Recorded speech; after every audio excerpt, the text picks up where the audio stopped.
Bonjour, voyons donc pourquoi et pour quelles raisons les propriétaires peuvent vendre ou simplement se débarrasser d'une Audi A7 d'occasion. Il n'y a pas une variété particulière de moteurs, il ne sera donc pas difficile de choisir. Tous les A7 étaient strictement à traction intégrale et sont arrivés sur notre marché avec un robot S-tronic à 7 vitesses.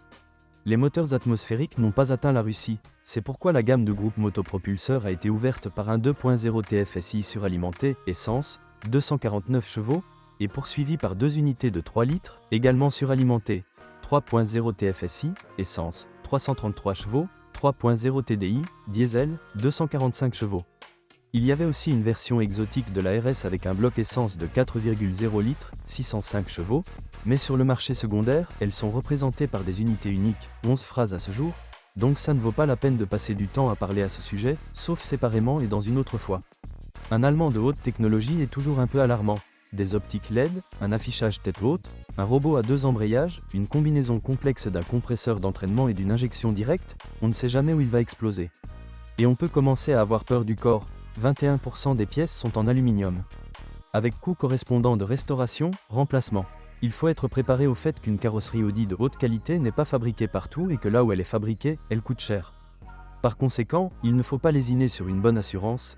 Elle est vitale ici, sinon la guérison d'un accident domestique mineur sera douloureuse. Phare.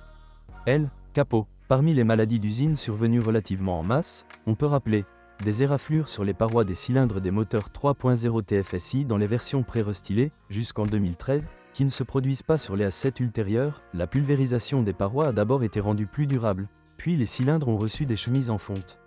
Un jeu dans la colonne de direction, souvent un remplacement sous garantie. Bourdonnement des roulements de roues.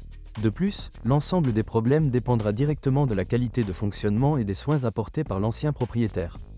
Et dans tous les cas, entretenir une telle voiture ne sera pas bon marché, même si l'ancien propriétaire en a pris soin et l'a chérie. Vaut-il la peine de prendre l'Audi A7 Sportback de première génération? Voiture à essence à kilométrage élevé avec prudence et vigilance. Les diesels sont beaucoup plus audacieux, mais après un contrôle approfondi, l'accent est mis sur la chaîne de distribution, qui a tendance à s'étirer. Les moteurs diesel d'Audi sont traditionnellement durables, à couple élevé et économique. Ce qui, combiné à une silhouette toujours impressionnante et à un équipement toujours pas dépassé, rend la 7 intéressante pour une personne sans famille, mais avec de l'argent.